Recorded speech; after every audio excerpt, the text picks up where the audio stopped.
What's up, guys? It's the Sound Alchemist here with Gersh1. and today we're back at it to answer your questions in another installment of For the Greater.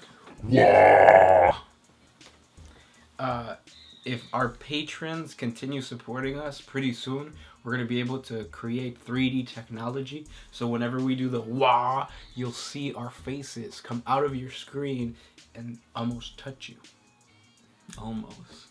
So this is a video series where you ask us questions and we answer them to the best of our ability with the Warhammer 40k lore knowledge that we have attained from reading all the wiki articles. That's right. So if you guys want your question answered, comment down below. Put question in front of your question so that we can get to that first. Mm-hmm. So what question do we have today? This comes from Dragon Punch 903, and he asks, why is GW neglecting the Xenos races? Yes, I agree, kind of. Biggie, man. So it seems that everything that GW has been posting recently has been pretty much tied to the Imperium. It makes sense. So that must mean that their majority of Warhammer 40k players play some type of Imperium. Space Marine. And it's true, because I play Imperial Fist, you play Grey Knights. Our play group, they play Salamanders, they play Space Wolves. So, like, yeah, that does exist. But another thing, too, that might be the reason why GW is neglecting other Xenos races is because whenever they come out with a story, it always has to be Imperium versus somebody else. Mm-hmm. Imperium versus somebody else. So, like, it's just a... it gives you... It's never going to be, like, a story of Necrons versus the Orcs. Because, you know, they don't do that. Right. I don't even remember the last time they did, like, a big Xenos versus Xenos thing. The last actual update or release for a Xenos race was the Eldar with the Inari. So, before that, damn, I don't even remember. Was it the Tau?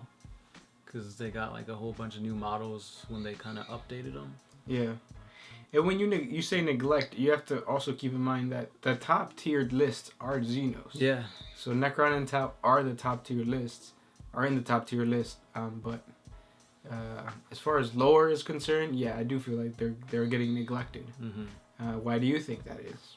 Yeah, I mean, they just came out with big things for Guilliman, Imperial race. So we'll wait. Maybe in 8th edition they'll hear the pleas of the Xenos players. Yes, and have an Orc versus Tau campaign. That'd be badass. Yeah. Nicholas Burritos. What has stopped Chaos from advancing in technology since the heresy? A lot of Tech Priests and Titan Legions defected to Chaos. Obviously, lots of Chaos Marines have been imbued with new powers. But is Chaos suffering the same problem as the Imperium where the Tech Priests won't share technology? Why hasn't Chaos spawned Titans, if not?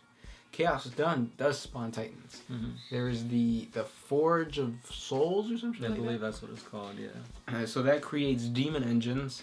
We just talked about this in one of our latest videos.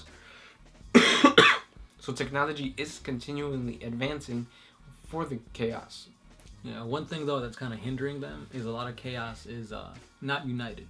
So you got all these war bosses or clan leaders, whatever you want to call them, and they're all trying to amass power for themselves. You've got Abaddon, that kind of unites them, but at the same time, you also have all these other war bands, and all these other like minute cults and whatnot that are only looking out for themselves. So they're not as united as the Imperium is. So that kind of does bring everything down. Yep, and also the Black Crusades saw the introduction of these giant they are giant ships, like they're fortress ships that would just destroy entire planetary systems, which goes to show you that Chaos technology is far more better than the Imperial technology. But you gotta think, you also got the power of freaking demons at your disposal. So Exactly, yeah. So you might as well use demon power than machine power. Mm-hmm. Or mix the two. Yeah. Alright, this next one is by Googly Doodly. What demon Primarchs went to which Chaos Gods? Did every Chaos God get one Primarch, or did some get several? So a lot of them, I think, were undivided, right? Yeah. So we know for sure that Angron was Khorne. Fulgrim is Slanesh. Mortarion is Nurgle. Magnus is Zeech. Perturabo, he's undivided. Lorgar is also undivided. Who am I missing? Omegon. Oh, Or yeah. Alfarius and Omegon. They're not a demon prince. Or he isn't. Yeah. That's it, isn't it? I believe that's it. Because Horus is dead. Who we missing? I think we got them all. Yeah. So I guess, yeah, everybody got one. Except for the last two. Yeah. They went to undivided. Yeah. They're the cool kids. The follow. What if Papa Smurf comes up with some radical order? Kill ecclesiarchy or psychers who serve under Inquisition. Do you think the first founding chapters will back up the order, like Space Wolves, etc.? Will it start Second Civil War again? Yeah, it will start a Second Civil War if you try to get rid of the ecclesiarchy. Oh, yeah, definitely. Would the Space Wolves jump on board? Hell yeah. Yeah. Space Wolves hate the ecclesiarchy. They hate psychers. So yeah. Yeah. Anyway, I don't think that'll happen because Gilliman is fighting alongside Grey Knights, and the Grey Knights are kind of fighting alongside the Inquisition. I think the Grey Knights are part of, like, a wing of the Inquisition. Mm-hmm. So that's like saying, yeah, we're fighting with you guys, but I'm gonna kill you. Yeah, it wouldn't make sense. James Brown, you are the chapter master of a dying Space Marine chapter with less than 200 battle brothers. A Marine is critically injured in battle and facing certain death. Do you encase the battle brother in a dreadnought to increase your chapter's firepower, or do you harvest his gene seed to ensure the ability to continue on recruiting? That is not the job of the chapter master. That is the job of the apothecary. So I would delegate the choice to the apothecary. Damn. I would be like, yo, I'm in command of this chapter. We're dying, we're losing, but we will go out with a bang. Put that battle brother in a dreadnought. 00 Sud. Are Space Marines sterile or just lacking of sexual instinct? If the case is that the latter, is it possible for someone like Fabius Bile to create Space Marine children who by collecting semen from freshly dead Space Marines? So you want to milk Space Marine carcasses? That's necrophilia, right? Mm-hmm. Well, I mean, they're not human, so is it? It's Astardiphilia. Necroastardiphilia. Either way, no. Yeah, first of all, I think they're sterile. Second of all, they don't have feelings of, like, lust or anything like that. The only feelings they do have is for the Emperor. Matthias Kasparin. Has this channel ever helped either of you get laid? Check the finger, right? Oh, yeah. Oh, wait, are you wearing it? Oh, yeah, I'm married. Yeah, that's Married. what I meant. I thought you meant check the finger, like... Oh, no. That's weird. Is it weird? It is. But that's how he met his wife. It was through this no, I'm just kidding. No. Yeah. I don't know. That's up to you guys to decide. Yeah. Next time we go to a convention, or next time we go to, what's it called? The one over in Schaumburg? Adepticon. There you go. Alright, so this question comes from Stufer 2002. I remember 2002. Those were the good old days. I'm going out with a really pretty girl who has apple bottom jeans and boots with the fur. With the furs?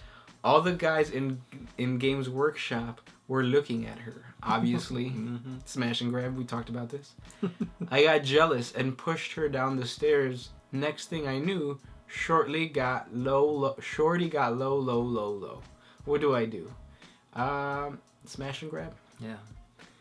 Try throwing a bucket full of dice at her, and we'll see where that goes. Yeah. Hopefully you roll your t-shirt saves. Which are they gonna go away? No, right? No. Well, I don't know. We'll see. Okay. Next question. Sexy Xenomorph. Do Orcs engage in things like mining and refining? Oaks? The trees? I think you meant orcs. Oh. So do orcs engage in mining and refining?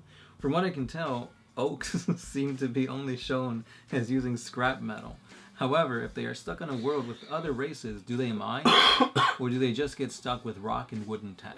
No, they mine. So what they do is they usually try to enslave populations to do their bidding, but if they don't, they have Gretchen. Mm-hmm. The Gretchen population is far greater than the orc population, which is because they have, that's their manpower. That's right. Their Gretchen power. 00 said, do planets in the solar system other than Terra and Mars have civilian populations? Hell yeah, they do. Is there an Imperial Guard regiment coming from Terra or other planets in the solar system? Good question. I can't answer you the second one. The first question is, yeah, there's tons of planets. Armageddon, just a lot. Armageddon being the only one we can think of. Yeah. And then they have human populations. Mm-hmm. They have pleasure planets. Check out our civilian life playlist. This one is by Bjorn Turnbull. Do you think that Sigmar is one of the lost Primarchs? Perhaps he landed on a primitive planet full of undeveloped Orc and Eldar tribes and rose to power. Was he given the Stormcast Eternal Legion? Maybe he was put down for becoming mad and his planet destroyed as a result of his constant end times dreams. Do you agree or not, and why? Actually, there is a dude that talked about this. I'm not sure if it was Arc Warhammer. No, 40k Theories did a video on is Sigmar a Primarch? And he talks about it. He's really well versed in the knowledge of what makes a Primarch and what. So his theory does make sense, but is it true? Probably not. I need to check it out. Yeah, definitely go to his channel. 40k Theories is an awesome channel. I got a question from Toby. McGuire? No. Don't you guys think that it's pretty ironic that the Lectitio Divinatus of Lorgar, the first traitor Primarch, is pretty much the Bible of the Ecclesiarchy? So the lecture that the entire 40k Imperium relies on to survive is the seed of its inevitable doom. Isn't that ironic as fuck? Yeah. Yeah. But if you look at it, for a lot of people, especially through time, the same can be said about the Bible, right? So it is through the Bible that you find like freedom, right? So like to be one with God. But if you look at the Inquisition, you look at what's going on right now with Islam, it is because of those teachings that a lot of people died or are dying. Right. The Inquisitional Crusades, the witch hunts, the burning of witches and all that, like a lot of it is, thanks to our interpretation, humankind's interpretation of the Bible. But you can say that for a lot of things. Like you can say, oh, this glass of water is, oh, I'm going to drink it. It's so healthy for me. But you can drink too much of it and kill yourself. So always take things with moderation and, I don't know where I'm going with this. And Tzeentch. There you go. Tzeentch knew about this. Tzeentch probably planted the seed on Lorgar's head. And they knew that this was going to happen. Well, they already knew that Logar was going to be the stepping stone to get Horus and the whole Space Marine Legions to that aspect. So the Ruinous Powers were kind of at work. So, Raving Wolf. I have a Warhound Legion chapter in Mark III 2/7 armor. Do you guys think I should have a pre-heresy Karn leading them, or a Praetor with Sanguinor wings coming out of the power pack? Either way, there will be axes. I'd say do the second one because it's gonna look more badass. Yeah, Karn's a badass dude, but in 30k he's kind of like normal. He's not as unique looking, so definitely go with the Praetor with the wings. Yep. Corey, do you think instead of your idea of proto-Primarchs being created by Gilliman, what do you think the chances are that the Emperor would have told Gilliman how to remake Thunder Warriors, since they are told to be stronger than your typical Astarte? But they're also more, they're not easily controlled. So, like, the benefit of an Astarte was the fact that they can govern themselves. Astartes are extremely... disciplined. Yeah, disciplined. That's what I was looking for. The Thunder Warriors are not. So, why would you create a non-disciplined army that's better than your current army, with the knowledge that Chaos is really good at corrupting non-disciplined individuals. Right. That would be dumb for Gilliman to do that. I hope GW is not dumb enough to do that either. Tactical Dreadnought. Since 40K is a universe where faith can make things happen, could it be that Robute was healed from the prayers of the people visiting his shrine? We know how he got healed. The Inari. Yeah. Yeah, the Eldar brought him back. And his armor also keeps him alive. DOW234. Can you guys help me with one of my fan-made armies? Note that it is called the Smurfs. They are made in the 21 Cursed Founding and are very annoying, but are unaffected by the effects warps, even if exposed to 1,000 years. So how can we help you? Yeah, you got a good basis. You just need to build upon it. Yeah. So what I would say is make their color scheme the skull, like some type of white or like skull bone white, and then the rest of the armor could be like a darker color. Next question. Do you have one? I have one from Breva Michael. You didn't give me a chance to answer. No, I'm just kidding. Go ahead. Okay, if Alex Lewis Armstrong was joined to the Space Marine chapter, which one which one should be and why? And do not forget this question passed down the comment section for the generation. What? Okay, if Alex Lewis Armstrong. So that's Alex Louise Armstrong. Okay, yeah. So that's the guy who sings that I see trees of greens, red roses too. I think so. Do you think that's Louis Armstrong? Yeah, Louis Armstrong was to join the Space Marine chapter. Which one should he join? I'm guessing that's what you're saying, and why. So Louis Armstrong should join. What army has the Noise Marines? The Emperor's Children. Yeah, he should join the Emperor's Children.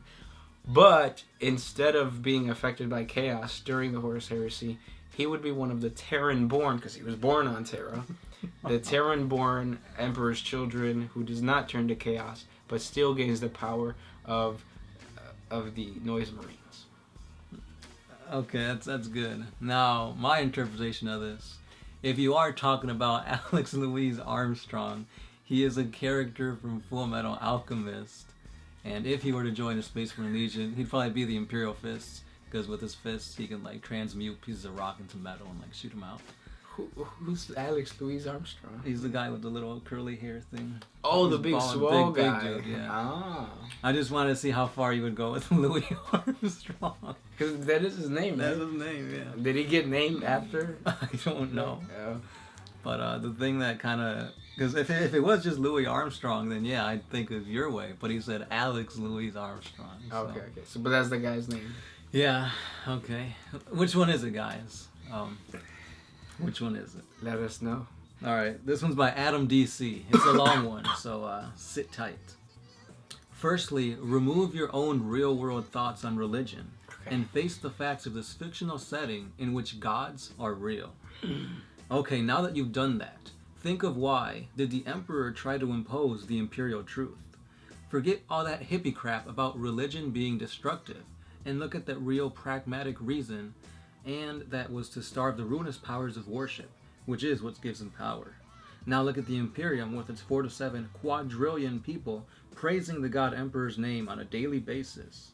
In this setting where, you're missing a word. In this setting where blank is power, you'll see why trying to abolish the worship of the Emperor is the very pinnacle of idiocracy. Clearly, the Emperor's rotting corpse needs to be destroyed so he can ascend to true godhood. Yeah, but so turning everybody to science and the imperial truth would not get rid of chaos, because chaos exists whenever somebody gets sick. Nobody's worshiping anybody to get sick. You're just trying not to die.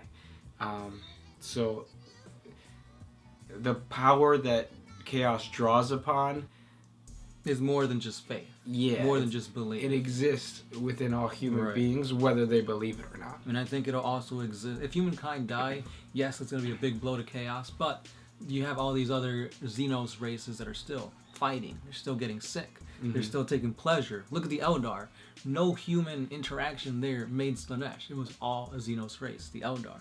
So, that being said, it's not all about humanity and their beliefs and the religion and all that. It's more than just that. It's that core of, emotion. Mm-hmm. Now, here's the thing that I was thinking of. Is emotion different than belief? Because they're both not tangible things. Like, you can't just grab belief and grab emotion. It's something you feel. You feel that the Emperor is a god, so you believe in him. Would that be like your emotion manifesting into belief, and that's how he gets his power? Is Chaos feeding off of our emotions? Like, what's going on there? Yes. There's all these questions, but will we ever get answers? Who knows? Thank you for sending those questions our way, guys. If you guys want more questions answered, please comment down below. If you want Gersh to feel better and rid himself of Nurgle, please give us some more questions to answer. Yes, and support us on Patreon as well. That's right. A simple $1 a month helps me buy Tylenol. Hopefully. Yeah. Don't forget to check us out on all the other social medias, Patreon, Instagram, Twitter, Facebook. As always, Sound Alchemist. Gersh1. We're One Mind Syndicate, and we are out of here.